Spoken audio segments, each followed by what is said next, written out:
ఉమ్మడి ఆంధ్రప్రదేశ్ వర్గీయ మాజీ ముఖ్యమంత్రి వర్యులు వైఎస్ రాజశేఖర రెడ్డి 77వ జయంతి సందర్భంగా పెద్దమూల్ మండల్ తట్టేపల్లి గ్రామ చౌరస్తాలో వైఎస్ రాజశేఖర రెడ్డి విగ్రహానికి పూలమాలలు వేసి ఘనంగా నివాళులర్పించి అలాగే పెద్దమూల్ మండల్ హెడ్ క్వార్టర్లో కేక్ కట్ చేస్తూ వైఎస్ రాజశేఖర రెడ్డి అమర్ రహే అంటూ నినాదాలు చేస్తూ ఘనంగా జయంతి ఉత్సవాల్లో పాల్గొన్న పెద్దమూల్ మండల్ కాంగ్రెస్ పార్టీ అధ్యక్షులు పి మహిపాల్ రెడ్డి గారు, వారితో పాటు సీనియర్ నాయకులు కొమ్ము గోపాల్ రెడ్డి, మంబాపూర్ శ్రీనివాస్ రెడ్డి, రాష్ట్ర convener minority department MD Riyaz, Peddamul mandal Congress party working president Praveen Kumar, Vidyasagar, సర్పంచ్లు సుమిత్రాబాయ్, నారాయణ గౌడ్, జనగాం సర్పంచ్ అరుణ, ఇందూరు వెంకట్, మాజీ వైస్ ఎంఎంపీ మధులత, డివై నర్సింలు, లాల్ రెడ్డి, తట్టేపల్లి నర్సింలు, మంబాపూర్ హర్షవర్ధన్ రెడ్డి, నాగులపల్లి గోవర్ధన్, కాంగ్రెస్ పార్టీ కార్యకర్తలు, అభిమానులు, మహిళా నాయకురాలు తదితరులు జయంతి సంబరాల్లో పాల్గొన్నారు.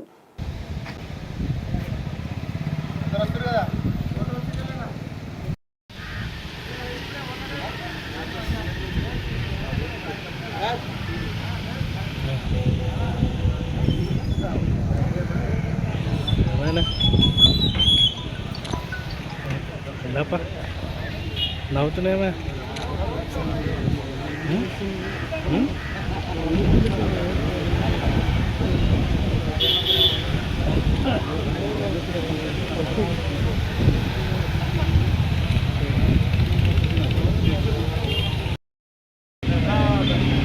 మండల కేంద్రంలో కాంగ్రెస్ పార్టీ మండల అధ్యక్షులు పి మహిపాల్ రెడ్డి గారి ఆధ్వర్యంలో ఈరోజు డాక్టర్ వైఎస్ రాజశేఖర రెడ్డి మాజీ ముఖ్యమంత్రి వర్యుల 75వ జయంతి సందర్భంగా ఈరోజు ఈ సమావేశానికి వచ్చిన ఈ కార్యక్రమానికి వచ్చిన పెద్దమూల్ మండలంలోని సర్పంచ్లందరికీ మరియు ఉప సర్పంచ్లకు మరియు కాంగ్రెస్ పార్టీ సీనియర్ నాయకులకు అలాగే డిసిసి జనరల్ సెక్రటరీ గారికి, నరసింహయ్య గారికి, అలాగే ఉద్యమ్మ గారికి సర్పంచ్ నమస్కారాలు. ఈరోజు మనం చూస్తున్నాం గత 10 సంవత్సరాల కాలంలో అభివృద్ధి ఏ విధంగా ఉందో. రాజశేఖర రెడ్డి హయాంలో చేసిన కార్యక్రమాలే ఈరోజు మనకు కనిపిస్తున్నాయి. ఆ రోజు రాజశేఖర రెడ్డి ఉన్నప్పుడు 108 అని రైతులకు ఏకకాలంలో రైతు రుణమాఫీ చేశారు ఆ రోజు. అలాగే వ్యవసాయ రంగానికి ఎంతో తోడ్పాటు చేశారు. రాజశేఖర రెడ్డి లేని లోటు గత 10 సంవత్సరాల్లో జనాలకు తెలిసింది. ఆ రోజు రాజశేఖర రెడ్డి పీరియడ్లోనే ఇందిరమ్మ ఇండ్లు ఇచ్చారు. మళ్ళీ ఇప్పుడు రేవంత్ రెడ్డి గారు ముఖ్యమంత్రి అయ్యాక మన తాండూరు ఎమ్మెల్యే విజయని మనోహర్ రెడ్డి గారు ఎమ్మెల్యే అయ్యాక తాండూరు ప్రాంతంలో కానీ మన తెలంగాణలో కానీ అభివృద్ధి కార్యక్రమాలు జరుగుతున్నాయి. ఈరోజు రాజశేఖర రెడ్డి హయాంలోనే తాండూరు నుంచి కోట్పల్లి వరకు రోడ్డు ఉండే, తాండూరు నుంచి దుర్మామిడి రోడ్డు కూడా ఈ రోజు వరకు ఆ రోడ్ బ్యాచ్ వరకు కూడా చేయలేరు. కాకపోతే మన మనోహర్ రెడ్డి గారు ఎమ్మెల్యే అయినాక తాండూరు నుంచి కోట్పల్లి వరకు, తాండూరు నుంచి దుర్మామిడి వరకు, దాంతోపాటు పెద్దెమ్మల నుంచి ఇందూరు కానీ, పెద్దెమ్మల నుంచి రుద్రారం నాగులపల్లి కానీ, గోపాల్పూర్ నుంచి ఇందూరు కానీ, బుద్ధారం రోడ్ కానీ, బండాపల్లి నుంచి ఖానాపూర్ కానీ, పెద్దెమ్మలు శంభులింగేశ్వర గుడి నుంచి 1 కిలోమీటర్ బిజీ రోడ్ ఇచ్చిండ్రు. ఇలా అనేక రోడ్లు కానీ అనేక సంక్షేమ కార్యక్రమాలు ఈరోజు కాంగ్రెస్ పార్టీ చేస్తుంది. అలాగే రేవంత్ రెడ్డి గారు కూడా గెలిచిన వెంటనే 2 లక్షల రైతు రుణమాఫీ చేశారు. దాంతోపాటు రైతు భరోసా కూడా ఇస్తున్నారు. రైతు భరోసాతో పాటు గతంలో రైతులకు డ్రిప్ సిస్టమ్ లేకుండే, డ్రిప్ సిస్టమ్ ఇచ్చేసిండ్రు. సబ్సిడీ ట్రాక్టర్లు ఉన్న వాళ్లకు సబ్సిడీ ఇచ్చేసింది గత ప్రభుత్వం. ఈ ప్రభుత్వం ఆ సబ్సిడీ కూడా ఇస్తుంది, వాళ్లకు రైతులకు ఎంతో మేలు చేస్తుంది. అలాగే మన సీఎం గారు కూడా, అలాగే మన మనోహర్ రెడ్డి అన్న గారు కూడా పెద్దమూల్ మండలంలో రైతులు సుభిక్షంగా ఉండాలని రైతుల కోసము ఈరోజు కోట్పల్లి ఆయకట్టు ప్రాజెక్ట్ కింద 110 కోట్లతో కెనాళ్ళు నడుస్తున్నాయి, సీసీ కల్వట్లు నడుస్తున్నాయి. దాంతోపాటు అనేక కార్యక్రమాలు ఈరోజు ఇండ్లు కానీ, పింఛన్లు కానీ, రేషన్ కార్డులు కానీ, సన్న బియ్యం కానీ, ఉచిత బస్సు కానీ అనేక కార్యక్రమాలు కాంగ్రెస్ హయాంలో రేవంత్ రెడ్డి గారి ముఖ్యమంత్రి గారి హయాంలో అతని ఆధ్వర్యంలో వైఎస్ రాజశేఖర రెడ్డి బాటలో ఈరోజు నడుస్తుండ్రు. ఈరోజు రాజశేఖర రెడ్డి కళ ఒకటే ఉండే, రాహుల్ గాంధీని ప్రధానమంత్రి చేయడం. ఈరోజు మనోహర్ రెడ్డికి కానీ రేవంత్ రెడ్డికి కానీ ఒకటే ఆశయం ఉంది. రానున్న రోజుల్లో రేవంత్ రెడ్డి రాహుల్ గాంధీకు ప్రధానమంత్రి చేయడమే ఆయన ఒక లక్ష్యం. ఇంతతో ముగిస్తున్నాం. జై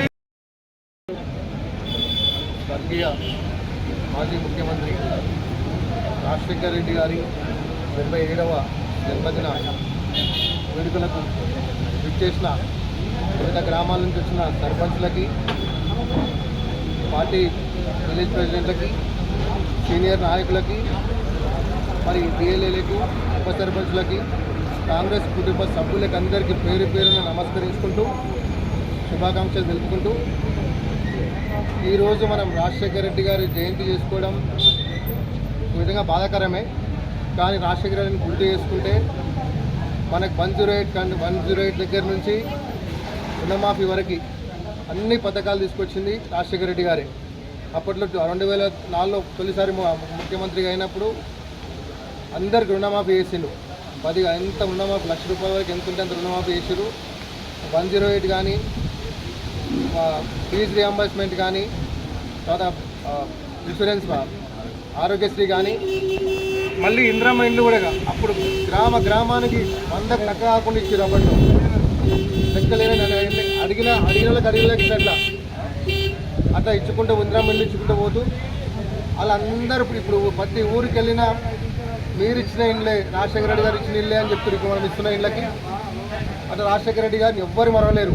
ఈరోజు డేట్లో ఇంకా మనం ఆయన చనిపోయి మన దగ్గర నుంచి 15-20 సంవత్సరాలు అవుతున్నా కూడా ఇంకా ఆయన ఎవరిని మర్చిపోలేము. ఇంకా ఆయన్ని మనకున్న ముఖ్యమంత్రుల్లో గ్రేటెస్ట్ ముఖ్యమంత్రి అంటే రాజశేఖర రెడ్డి గారు చెప్పుకోవచ్చు. అదే అడుగుజాడల్లో మన రేవంత్ రెడ్డి గారు కూడా తొలి సీఎం కాగానే తొలి సంతకం మహిళా బస్సు, ఉచిత బస్సు పైన సంతకం పెట్టడం, ఉచిత బస్సు. సేమ్ మళ్ళీ రుణమాఫీ 2 లక్షల వరకు. అప్పుడు రాజశేఖర రెడ్డి గారు 1,00,000 చేస్తే ఇప్పుడు రేవంత్ రెడ్డి గారు 2 లక్షలు చేశారు. ఇందిరమ్మ ఇల్లు అప్పుడు రాజశేఖర రెడ్డి గారు ఇచ్చారు. సేమ్ మళ్ళీ ఇల్లు రేవంత్ రెడ్డి గారు ఇస్తారు. అప్పుడు ₹1,00,000 ఇస్తే ఇప్పుడున్న కాలానికి 5 లక్షలు ఇల్లుకి ఇస్తున్నారు. సేమ్ అడుగుజాడల్లో మన రేవంత్ రెడ్డి గారు అడుగుజాడల్లో మన ప్రియతమ నాయకులు మనోహర్ రెడ్డి గారు అదే అడుగుజాడల్లో నడుస్తారు. మనకు అప్పుడు 2014 వేసిన రోడ్ ఇది, పెద్దమూల నుంచి కొట్పల్లి వరకు. మళ్ళీ 10 సంవత్సరాల్లో ఒక్కసారి కూడా మనం దాన్ని రిపేర్ కూడా చేయలేదు. మళ్ళీ ఇప్పుడు మొన్న మన ప్రియతమ నాయకులు మనోహర్ రెడ్డి గారు చొరవ తీసుకొని మనకు 185 కోట్లు మన పెద్దమూల మండలికి శాంక్షన్ చేయడం. అందులో తాండూరు కొట్పల్లి రోడ్డు, తాండూరు తుర్మామిడి రోడ్డు, తర్వాత రుద్రారం నాగులపల్లి రుద్రారం బుద్ధారం రోడ్డుకి, ప్లస్ మళ్ళీ మదనంతపూర్ నుంచి మారేపల్లి రోడ్డు, ఇలా చెప్పుకుంటూ పోతే చాలా అభివృద్ధి జరిగింది గత ఈ 2 సంవత్సరాల్లో. ముఖ్యంగా 30 సంవత్సరాల నుంచి పట్టించుకోలేని కోట్పల్లి ప్రాజెక్ట్ని మన ఎమ్మెల్యే గారు అప్పట్లో మరి చెన్నారెడ్డి గారు చిన్నప్పుడు చేసిన పనికి మళ్ళీ మన ఎమ్మెల్యే గారు, మన సీఎం గారు, మా పక్కనున్న ప్రసాదన్న గారు చొరవ తీసుకొని ఈ 100 కోట్లతోని ఇప్పుడు అందరూ చూస్తున్నారు. ఇప్పుడు కోట్పల్లి నుంచి మన 1000 ఎకరాలు 10,000 ఎకరాల దాకా నీరు వాడుతుంది. ఇప్పుడు మనం ఎంత 1000-2000 వాడేది కాదు. ఇప్పుడు వచ్చే సీజన్లో కంపల్సరీ 10,000 ఎకరాలకు నీళ్ళిచ్చే బాధ్యత మనోహర్ రెడ్డి గారు, మేము మా కాంగ్రెస్ పార్టీ కుటుంబ సభ్యులం అందరము బాధ్యతగా తీసుకుంటాము. మళ్ళొకసారి రాజశేఖర రెడ్డి గుర్తు చేసుకుంటూ నాకు ఈ అవకాశం ఇచ్చిన వ్యక్తులందరికీ పేరు పేరున నమస్కరించు.